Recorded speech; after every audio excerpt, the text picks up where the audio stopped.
అందరిది, ఇది మా ఒక్కరు ఎవరిది సొంతం కాదు. ఇది ఒక సొసైటీ. మంకమ్మ తోట గోదాంగడ్డ సొసైటీ అని అంటే ఇది మొత్తం అందరికి.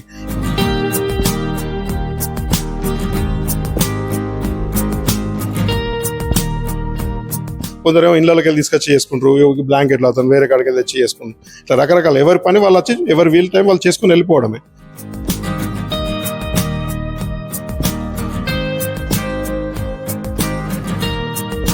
ఒకప్పుడు బట్టలు విండాలంటే చెరువులు కుంటల్లోకి వెళ్ళి బట్టలు విండేసి తీసుకుని వచ్చేవారు దీనికి సంబంధించిన వర్గం. కానీ ఇప్పుడు అధునాత టెక్నాలజీ రావడంతో కష్టాలు తీరాయని చెప్తున్నారు. ప్రస్తుతం మనతో పాటు దీనికి సంబంధించిన వ్యక్తి ఉన్నాడు.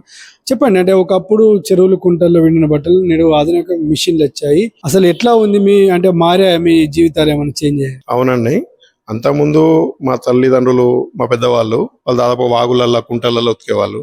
అప్పుడు వాగులో ఉతికినప్పుడేమో డ్యామ్ కడుతున్నామని అక్కడికి వెళ్ళగొట్టిండ్రు. అక్కడికి వచ్చి ఇప్పుడు మన కలెక్టరేట్ ఉన్న అడుగులో అప్పుడు చెరువు ఉండే, కొత్త చెరువు అని, అందులో బట్టలు విండారు. ఇప్పుడు కలెక్టరేట్ కడుతున్నాం ఇది కుడుతున్నాం అక్కడికి వెళ్ళగొట్టిండ్రు. జ్యోతినాల పర్రగడ్డ అని చెప్పి అక్కడ పోయి ఉంటే అక్కడ రెవెన్యూ వాళ్ళు వచ్చి వాళ్ళు మాకు రోజు మీతో డిస్టర్బెన్స్ అవుతుంది, బండ మీద బట్టలు వేసి బాధుతా ఉంటాయి అని చెప్పి వాళ్ళు వెళ్ళగొట్టిండ్రు. ఈడికి వచ్చినప్పుడు మాకు చెరువు చిన్న కుంటలాగా ఉండే, ఆ కుంటలో మేము చిన్న బండలు పెట్టుకొని బట్టలు ఉండేవాళ్ళు అంటే మా పెద్దవాళ్ళు. ఆ తర్వాత క్రమేణా ఈ పిండితో ఏమైందంటే ఇళ్లకు పోయి వాచ్ చేసే పరిస్థితి వచ్చింది. ఎందుకంటే ఇక్కడ మాకు ఫెసిలిటీ లేక వర్షాలు పడ్డప్పుడు కానీ లేదా మబ్బులు పడ్డప్పుడు కానీ బట్టలు ఎండకేందంటే ఇళ్లలోనే వెండేసే పరిస్థితి అయిపోయింది. ఇప్పుడు ఇళ్లలో పోతే మళ్ళీ ఈ హాస్పిటల్స్ అవి ఉతకడానికి అంతకుముందు వెళ్ళి డ్యామ్లో ఉతికే వాళ్ళం. డ్యామ్లో ఉతికితే వాళ్ళు నీళ్లు కలుషితం అవుతుందని చెప్పి వాళ్ళు ఎలా కొట్టిండ్రు. అటు తర్వాత మేము హౌసెస్ కట్టుకొని, మాకు అప్పుడు గవర్నమెంట్ హౌసెస్ కట్టించింది, మేము బట్టలకి ఘాట్లు కట్టిస్తే పొద్దున మొదలు పెడితే పొద్దున 6ంటికి మొదలు పెడితే సాయంత్రం 8 అవుతుంటే ఒకసారి 9 అవుతుండే బట్టలు మడత పెట్టుకునేవారు. ఆ ఇబ్బందిలో ఉన్నాం. మా ఇబ్బందులు గమనించి మా మేయర్ గారు, మా మాజీ మేయర్ గారు సునీల్ రావు గారు కానీ, మా మున్సిపల్ కార్పొరేషన్ వారు కానీ చూసి మా పరిస్థితి ఒకసారి పోయి మా సంఘ సభ్యులందరం మేము 125 కుటుంబాలు దీని మీద ఆధారపడి బతుకుతున్నాం, అందరం కలిసి ఒకసారి వినతి ఇస్తే మా మేయర్ గారు చొరవ తీసుకొని, మేయర్ గారు సునీల్ రావు గారు చొరవ తీసుకొని దాదాపుగా ఈ 7 గుంటల స్థలంలో ఈ బిల్డింగ్ ఒకటి కన్స్ట్రక్షన్ చేయించి ఈ మొత్తం ఎక్విప్మెంట్ ఈ మిషనరీ మొత్తం పెట్టించిండ్రు.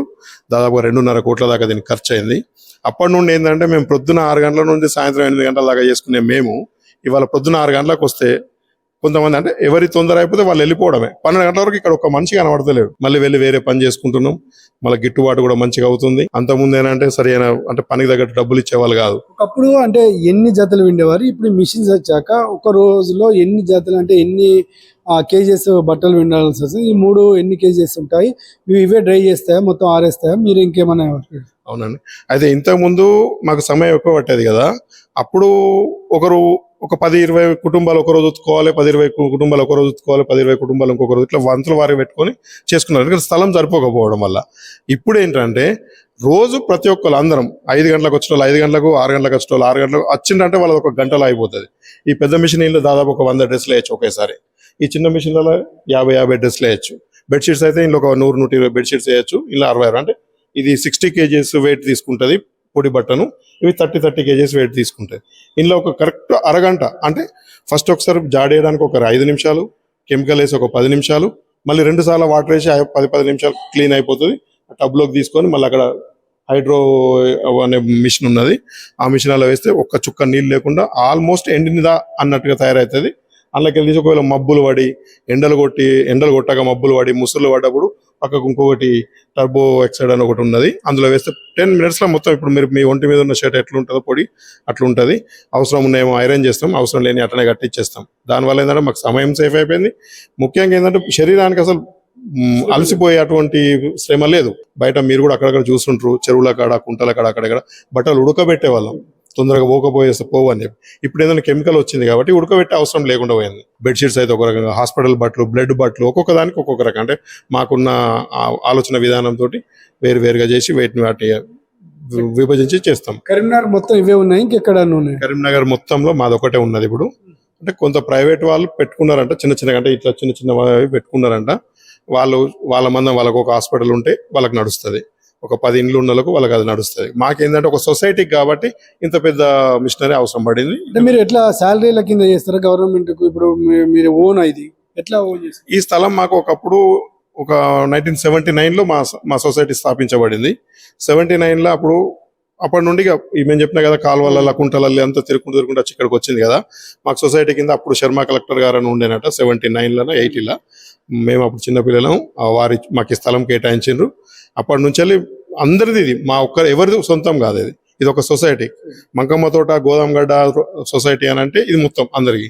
ఈ మంకమ్మ తోటలో ఉన్న గోదాంగడ్డలో ఉన్న ప్రజలు ఎంతమంది ఉన్నారో అంతమంది ఇంట్లో హక్కుదారులు. అన్ని ఇస్త్రీకి అమౌంట్ ఏం లేదు సార్. అయితే మా దాంట్లో ఎట్లా అంటే ఇప్పుడు నేనున్నా సార్, నేను మా సొసైటీ ప్రెసిడెంట్, నాకు ఒక హాస్పిటల్ ఉన్నది, మెడికవర్ హాస్పిటల్ ఉన్నది. నేను హాస్పిటల్ నేను చేసుకొని వెళ్ళిపోతా. మళ్ళీ ఇంకొక మా సెక్రటరీ గారు ఉన్నారు, ఒక్కొక్కరికి కొందరేమో ఇళ్ళకి వెళ్ళి తీసుకొచ్చి చేసుకుంటారు, బ్లాంకెట్లు అవుతాను వేరే కాడికి వెళ్ళి తెచ్చి చేసుకుంటారు. ఇట్లా రకరకాల ఎవరి పని వాళ్ళు వచ్చి ఎవరి వీల్ టైం వాళ్ళు చేసుకుని వెళ్ళిపోవడమే. మాకు మిషనరీ తెచ్చి పెట్టిన తర్వాత ఈ స్టార్ వైట్స్ అనే కంపెనీ వాళ్ళది తెచ్చి పెట్టిండ్రు మున్సిపల్ వాళ్ళు. ఆ స్టార్ వైట్స్ అనే కంపెనీ నుంచి వెళ్ళి అక్కడి ఎంప్లాయీసే వచ్చి మాకు ఇది ఇట్లా చేయాలి, ఈ మిషన్ ఇట్లా నడిపించాలని దాదాపు ఒక 1 వీక్ 10 days ఇక్కడ ఉండి మాకు ట్రైనింగ్ ఇచ్చిపోయినారు. ప్రతి మనిషికి అవసరమే కదా బట్టలు. ఏ మనిషి ఎంత గొప్పగా కనబడాలన్నా తన ఒంటి మీద ఉన్న బట్టలతోటే కదా. ఆ ఒంటి మీద బట్టలు మేము అంత క్లియర్గా నీట్గా చేయాలనుకుంటున్నాం కాబట్టి దాని దగ్గర మాకు ఈ మిషనరీ కూడా సహకరిస్తుంది. ఇప్పుడు మాకు ఈజీ వర్క్ అయిపోయింది. మా పెద్దవాళ్ళకంటే ఇప్పుడు మేము కొంచెం ఇబ్బంది పడే వాళ్ళం ఈ పని చేయాలంటే, మా జనరేషన్కు. ఇక మా పిల్లలు ఈ పని అంటే కొంచెం దూరం ఇప్పుడు ఇదంతా చూసి అది ఒక హాస్పిటల్ మాట్లాడుకుంటే బాగుండు, ఒక లాడ్జ్ మాట్లాడుకుంటే బాగుండు, ఒక రిసార్ట్ మాట్లాడుకుంటే బాగుండు అనే పరిస్థితికి వచ్చేసింది. ఎందుకంటే ఈజీగా 1 గంట 2 గంటల్లో చేసుకొని వెళ్ళిపోతున్నాం. అంతకుముందంటే ఇబ్బంది, మళ్ళీ తీసుకుపోవాలి, నానబెట్టాలి, ఉడకబెట్టాలి, ఉతకాలి, కళ్ళలో పడతాయి, నోట్లో పడతాయి, ఆరోగ్యపరంగా కూడా చాలా ఇబ్బంది.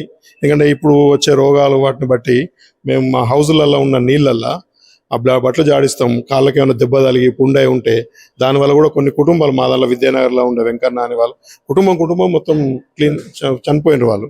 ఇప్పుడు మాకు ఆ భయం లేదు. దానివల్ల కూడా కొంతమంది వదిలేసి గల్ఫ్లో పోవడం, వేరే హైదరాబాద్ పోవడం, ట్యాక్సీలు నడపడం, ఇలా మళ్ళీ రిటర్న్ వచ్చేస్తున్నారు మా వాళ్ళంతా. ఇంకా మేము భయపడే అవసరం లేదు, అయ్యో ఏమన్నా అవుతుందేమో అని భయపడే అవసరం లేదు. ధైర్యంగా మా కుల వృత్తిని మేము ధైర్యంగా వేసుకోవడానికి మేము ముందుకు వస్తున్నాం. చూసారుగా, ఆధునిక టెక్నాలజీ రావడంతో ఉపాధి పెరిగింది. ఉపాధితో పాటు అందరం వర్క్ చేస్తున్నాం, ఇంటిల్లిపాది హ్యాపీగా ఉన్నాం. ఇంకా కొన్ని సెంటర్లో కూడా ఈ వర్క్ చేసడానికి మేము సిద్ధంగా ఉన్నాం అని చెప్తున్న పరిస్థితి కనబడుతుంది. కాబట్టి మమ్మల్ని అప్పుడున్న ప్రభుత్వం ఆదుకొని మాకు 2 కోట్ల మిషన్ ఇవ్వడంతో మేము హ్యాపీగా పని చేసుకున్నాం. రిస్క్ తక్కువ, పని కూడా తక్కువ ఉండడంతో ఈ మార్నింగ్ అంతా ఉదయం పని చేసుకుని సాయంత్రం ఇంకో పని కూడా చేసుకునే వెసులుబాటు కల్పించింది. గతంలో వాటర్ లేక బట్టలు పిండడానికి ఇబ్బంది పడుతున్న పరిస్థితిలో ఇలాంటి మిషన్స్ రావడంతో శ్రమ తక్కువ అయ్యి పని ఎక్కువ పెరగడంతో చాలా హ్యాపీగా ఉన్నామని దీనికి సంబంధించిన వర్గం చెప్తున్న పరిస్థితి. శ్రీనివాస్, లోకల్ 18, కరీంనగర్.